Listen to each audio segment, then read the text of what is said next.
পৃথিবীর বুকে উঠেছে কত সিংহাসন, লোহার মুকুট, রক্তে লেখা শাসন, সব মিশে গেছে গভীর মাটির তলে। নমরুদ, ফেরাউন, নানান দলে, পারস্য, রোম, মঙ্গল, ব্রিটিশ অহংকার, সময়ের ঝড়ে উড়িয়ে নিয়ে হলো সব চুরমার। আলেকজান্ডার, সিজার নাম শুধু ইতিহাসে, ক্ষমতা থাকে না, মুছে যায় কালের বাতাসে। উমাইয়া, আব্বাসীয়, উসমানীয় বিস্তার, দুনিয়া জুড়ে ছিল ইসলামের দীপ্ত সমাচার। শতাব্দী পেরিয়ে তাও তারা গেল থেমে, কারণ স্থায়িত্ব নেই এই দুনিয়া ক্ষণিকের ভ্রমে। আল্লাহ বলেন, রাজত্ব আমার ইচ্ছায়, আমি দিই, আমি নেই, কোনো শক্তি টেকে না সদায়।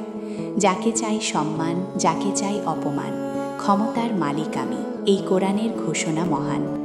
আজ যে গর্জায় আকাশ ছুঁয়ে অহংকারে, কাল সে নামবে মাটির নিচে নীরব অন্ধকারে। সিংহাসন কাঁপে, মুকুট পড়ে ধুলোয়, যখন আল্লাহর হুকুম আসে সময়ের ঢেউয়ে। অতএব হে মানুষ, বেশি লাফালাফি নয়, ক্ষমতার নেশা ঝড় ডাকে, ভেঙে দেয় সব পরিচয়। আজ তুমি রাজা, কাল তুমি প্রশ্নের আসনে, হিসাব হবে আমলের, নয় কোনো বংশ বা শাসনে। এই দুনিয়া ক্ষণিক, আখিরাত চিরকাল, ক্ষমতা রয় তাকওয়াতেই মুক্তির সোপান বিশাল।